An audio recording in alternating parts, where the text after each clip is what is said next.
there, good evening and a warm welcome to the news live on Rupavahini ChannelEye. I'm Shara Mascarenas. Good evening, I'm Clifford Richards. First of all, we take a look at the headlines. The President emphasizes that the solution to COVID pandemic is vaccination. He stresses that the responsibility of the people is to follow health guidelines. Health authorities warn that COVID patients can increase decisively in the next 2 weeks. State and private functions suspended for 2 weeks. For the fourth consecutive day, India records the highest number of corona patients in the world. India's breathing struggle acutely increases. Water released for the first time from the main canal of the southern bank of the Kaluganga Reservoir. Rishad and Riyaj are to be detained for 90 days and questioned. 80 die in a fire that erupted at a hospital which treats corona patients in Iraq. Moving on to the stories in detail. President Gotabaya Rajapaksa emphasizes that the immunization is the best solution to end the COVID-19 pandemic. Issuing a statement, the president has said that the government is prepared for a nationwide immunization program and the people must strictly follow health guidelines in fulfilling their responsibility. The government has a systematic and strong program in place to vaccinate the public. President emphasized that in order to overcome this challenge, the people must strictly follow all rules and regulations recommended by the health authorities, as they did in the first wave of the COVID-19 pandemic. The government has made arrangements to import 4 of the COVID-19 vaccines currently approved by WHO and to be approved in the near future by the WHO. The first imported AstraZeneca vaccine has already been administered to 925,242 people. The second dose of the vaccine is scheduled to be given in the first week of May. The second dose will be given to 356,000 people, including frontline health officials and tri-forces and police officers engaged in the control of the COVID-19 pandemic. The government is now in talks with the rest of the pharmaceutical firms who produce AstraZeneca vaccine to meet the remaining demand, the president has confirmed. 200,000 doses of the Russian-made Sputnik COVID-19 vaccine will be available by the end of April, while 400,000 doses in May, 800,000 doses in June, and 1,200,000 doses in July will be available in the country. The cabinet approval has already been granted to import 13 million doses of the Sputnik vaccine. Plans have already been made to distribute 600,000 doses of Sinopharm COVID-19 vaccines donated by China to the people of Sri Lanka in the next few weeks with the approval of the WHO, according to the president. In addition, the State Pharmaceuticals Corporation has already signed a preliminary agreement required for the importation of Pfizer vaccine, and the government is in the process of importing the vaccine at the earliest. The head of the WHO reiterated in Geneva yesterday that adherence to basic public health guidelines is the backbone to fight against the spread of COVID-19. The president also indicated that the importance of the proper use of face masks, hand washing with soap or other disinfectants, and the practice of social distancing and the avoidance of non-essential events, among other health protective activities. Some sections of society think that the country should be locked down for a certain period of time and a solution to control the spread of the COVID-19 menace. Although such an action may have satisfactory results at the beginning, in the long term it will have extremely detrimental effects on the lives of the people and also the economy. Developing countries such as Sri Lanka cannot take lockdown measures or impose curfews that obstruct the economic activities of the country. According to the statement, the president has indicated that the majority of the country's income earners depend on informal livelihoods. Therefore, while the government is fulfilling its responsibilities, the people must fulfill their respective responsibilities and duties for the betterment of the country as well as themselves. Meanwhile, the government has decided to suspend all state functions from today to the next 2 weeks. All functions, parties and meetings planned by the private sector within the next 2 weeks have also been suspended under the quarantine regulations with the aim of controlling the spread of COVID-19. Steps have been taken to close the Damulla Special Economic Centre for 3 days as several employees have been infected with COVID-19. 214 corona patients have been found from Ganewata Medical Officers area. 1,359 contacts of them have been sent for quarantine. The patients found from Thittavelgala village and been sent for treatment centres. It is reported that certain persons are reluctant to visit treatment centres and they were found and sent for treatment centres yesterday. 2 classrooms have been closed after finding 4 students of the Batticaloa Teachers College have been infected with the virus. 80 students have been subjected for self-quarantine. Following PCR tests on 90 patients subjected to quarantine at Mavanala Medical Officers area, 43 were found to be infected with COVID-19. Steps have been taken to send them for treatment centres and operations are continuing to trace their contacts. A teacher of a school in Hatton Town was confirmed to have been infected with COVID-19 yesterday. This was following an antigen test conducted after being admitted to the Nuwara General Hospital for an illness. Accordingly, several students of the grade 9 of the school where the infected teacher was employed and a group of teachers have been subjected to self-quarantine. Number of COVID-19 patients found from Divalapitiya, Mallavagedara, Pulhena and Pulvata Graman Seva divisions have increased to 58. 70 COVID-19 patients were found from Seruvita, Adakarigoda area and operations are continuing to find their contacts. 9 COVID-19 patients were found from Iliktanna area of the Deraniyagala Medical Officers area. Travel restrictions have been imposed in the area after finding the patients. PCR tests and antigen tests were conducted on the devotees who arrived at the Anuradhapura Sacred City. 2 patients have been found following the antigen tests. 145 COVID patients were found from Piliyandala area. Samples of PCR tests were taken from 600 contacts of the patients and another group of people selected randomly.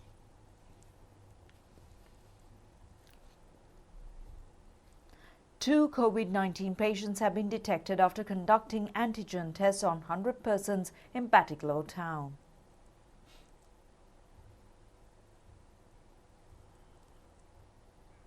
Samples were taken for 413 PCR tests from people near Beruwela Fisheries Port. Kottamuni Public Health Inspector's Office says that legal action will be taken against the principal of a popular school in Batticaloa for violating quarantine regulations. He has held a school development committee meeting with the participation of more than 100 violating health regulations. The health officials and the police who arrived at the scene of the meeting dispersed the crowd. Director of the Homagama Base Hospital, Dr. Janith Hettiarachchi, said that the intensive care unit is filled with corona patients. 5 children under 15 years of age are also undergoing treatment at the hospital. 2 additional wards have been allocated for COVID patients. Police said 19 persons were arrested yesterday for violating quarantine regulations.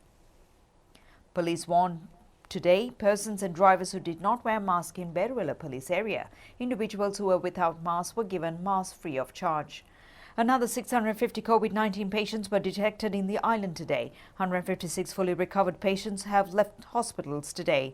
The number of patients recovered from COVID-19 has increased to 94,311, which is a percentage of 93.16. Another 6,283 are undergoing treatment. Minister Prasanna Ranatunga said that no decision has been taken to limit bringing down Sri Lankans in overseas with the increase of COVID patients. Well, Chief Epidemiologist Dr. Sudat Samaraweera requests the public to be responsible in restricting gatherings even with lesser number of people in an attempt to curb the further spread of the virus. Also, he emphasized that the next couple of days could be crucial in determining the extent of the outbreak in the country. Unlike previously, during the very recent past days, that the number of cases are increasing very rapidly, that it shows that the virus is behaving differently. And also that we can see that the clinicians are reporting that people that who are affected more and more, that who are becoming symptomatic, that more and more younger people are affected with this. And also that people who need oxygen and also the critical care are increasing. So this is an alarming condition. if this continues, this will be a very big burden to our health system. So in this case, that there is a very, very big role to play by the common public, that everybody in the country, in order to control this disease, not to spread the disease. So that's why that we are restricting, that we are limiting number of people to attend different events. But that does not mean that even with that lesser number that you are safe. Even within that, if somebody is infected, other people can get the disease. So because of that, the most important thing is at this moment cancel or postpone similar activities that gather people even in a lesser number as much as possible.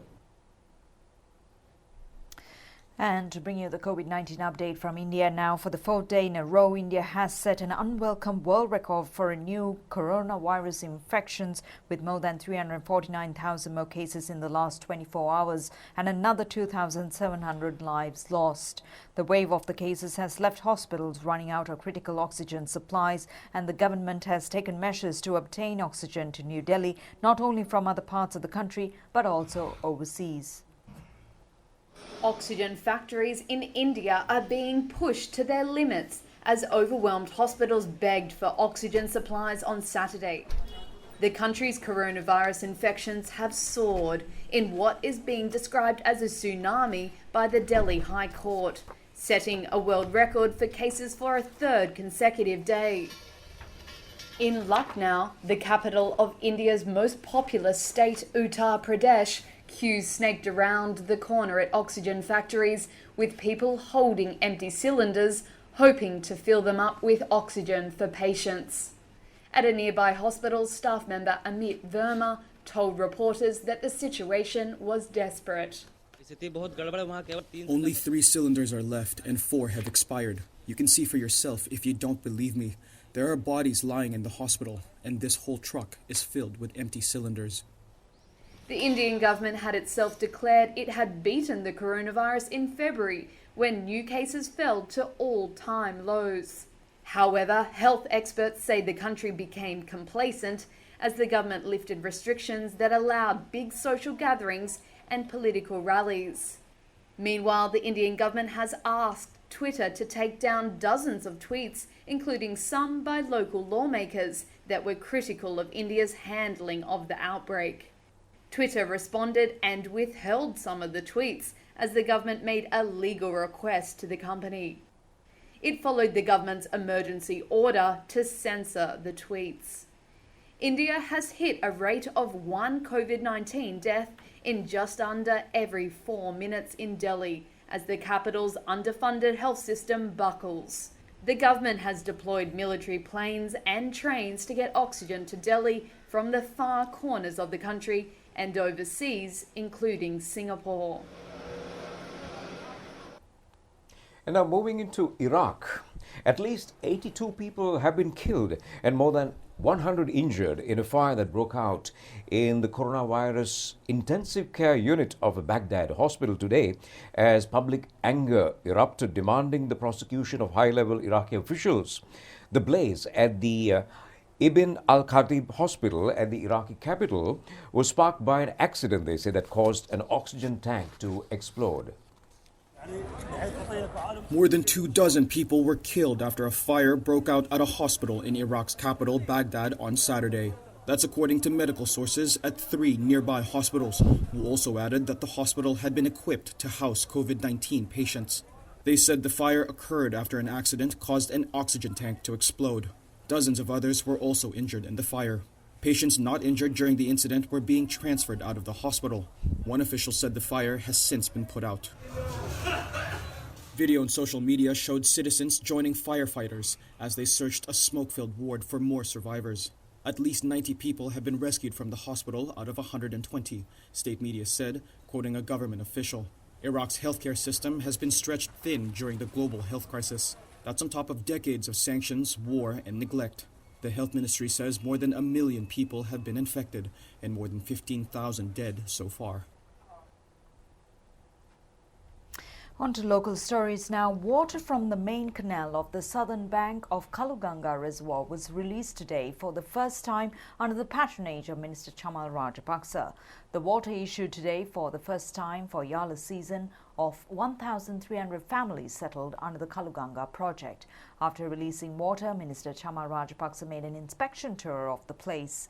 The water was issued for 2,000 acres of paddy at Laggala Pallegama area of the main canal of the southern bank of Kaluganga Reservoir. The farmers did not have water for cultivation so far, and with the release of the water today, they will get water to cultivate the Yala season. State Minister Sirupala Gamlat, regional politicians, officials and a group of people were present on the occasion.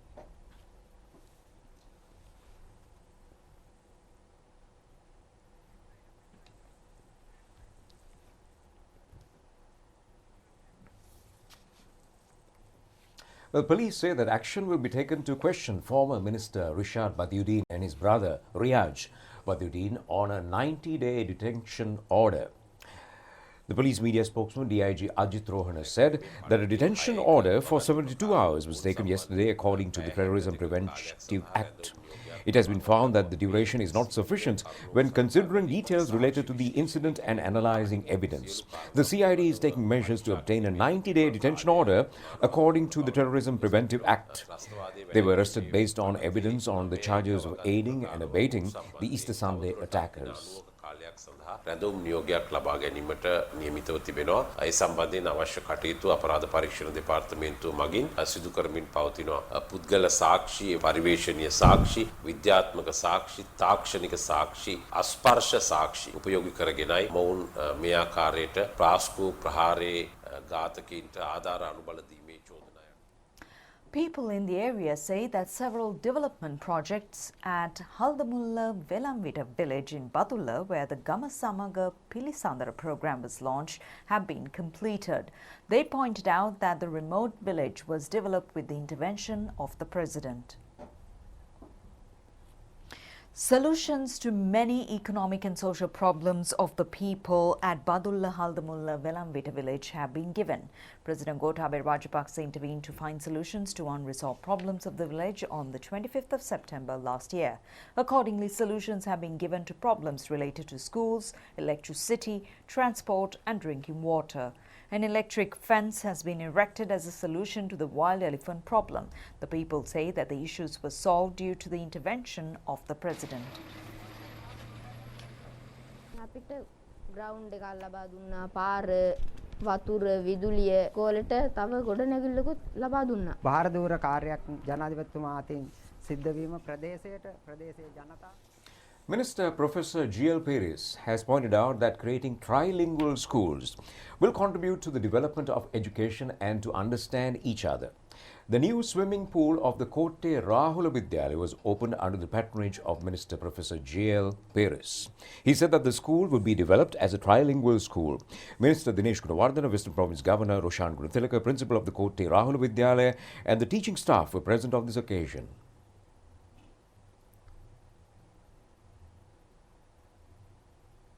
State Minister Susil Premajanta says that an educational policy that does not change with the change of governments should be established by an Act of Parliament.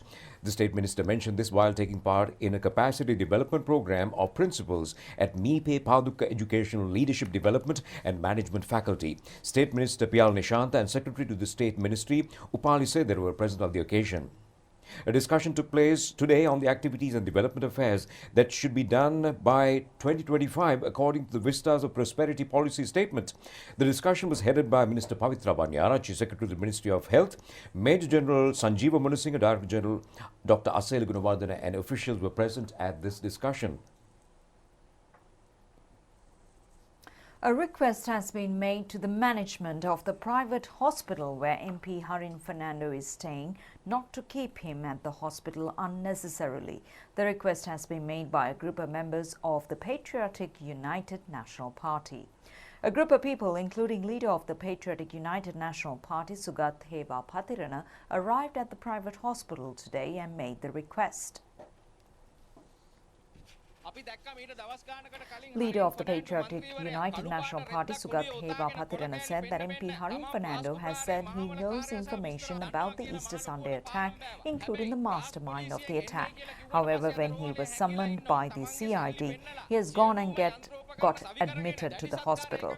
He said that they informed the police to arrest everyone behind the attack, including MP Harim Fernando.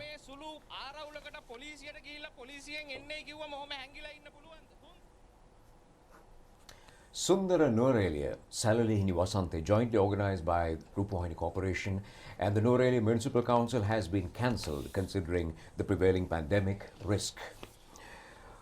Well, today is a special day for SLT Mobitel Salalihini Wasante due to the 4x4 races. All activities were done according to quarantine regulations. National Television provided media sponsorship for nearly 1 month for the Nuwara Salalihini Wasante, which has come to an end today. National Television recalled with gratitude the support given by the Mayor of Nuwara and the Municipal Council and also the Municipal Commissioner and her staff, Nuwara health authorities, police and the armed forces and all others who assisted in this regard.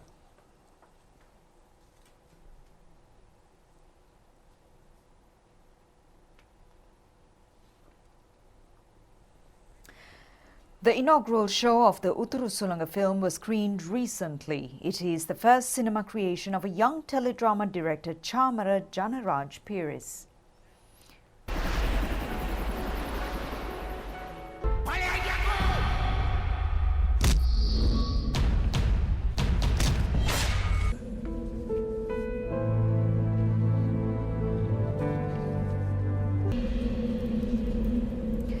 Utturu Sulanga film has been created based on a love story. Sriyantha Mendis, Bimal Jayakodi, Sujani Menaka, Kavindya, Dulshani and Sulakshana Herath are acting in the film.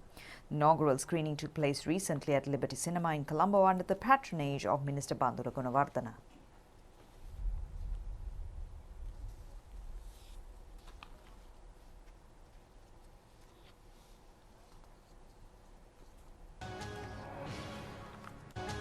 Well, that's it on the news. Do enjoy the rest of the programs. Take care and good night.